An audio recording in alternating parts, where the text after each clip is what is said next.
All right, wine drinking people. Yes, that's right. We did a lot of drinking over the last few days, so bear with me here.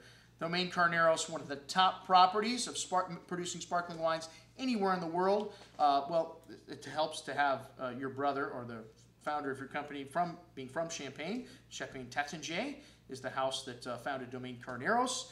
And, you know, there's a lot of people that failed coming over from France, from Champagne, and opening up shop in California.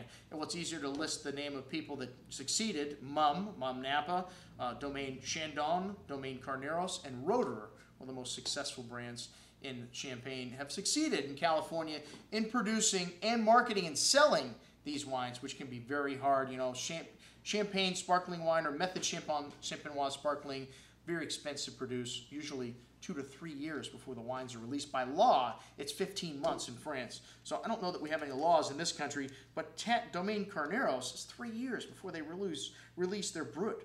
So very long and you know, very expensive to hold wines back for that long. The Domaine Carneros Brut is a blend of Chardonnay and Pinot Noir, 2 of the 3 varietals that they use in Champagne, and as I mentioned before, aged for 36 months before released. A light and salty, briny character to the bouquet, pear and wheat-like aromas also, and almost a beer-like quality there with notes of ginger spice, yellow grapefruit, and toasted almond.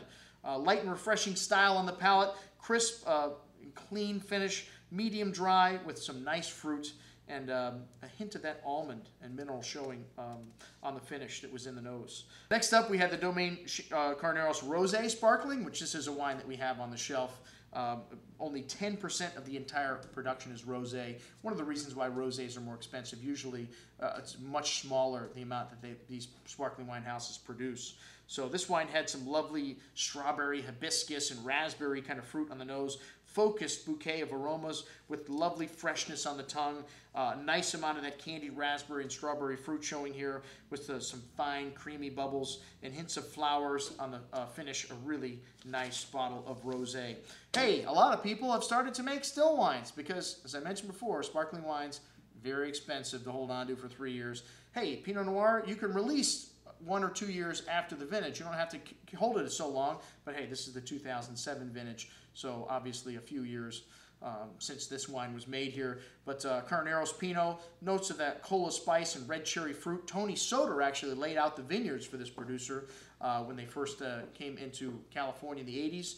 And rhubarb, strawberry, wild, kind of those little wild strawberries you get. And 1984 was the first vintage for them. The production of this wine is around 12,000 cases, so they've really upped the production of this wine. They didn't used to make still wines, maybe just a few hundred cases when they first started.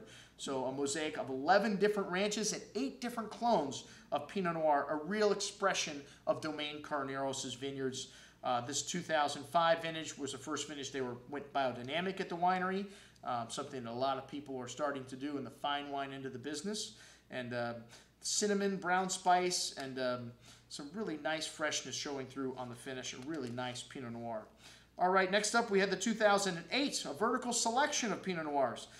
Heat spike in mid-September drove the fruit from red to kind of black fruit here, and you really feel the ripeness in this 2008 vintage on the palate. A light smoky quality to the nose, black raspberry fruit, exotic spices, and some floral nuance also there. A nice amount of that ripe black cherry, black raspberry fruit showing on the tongue. Smooth and silky tannins with nice freshness, a bit sweeter and riper than the 2007, but still a very nice bottle of Pinot Noir.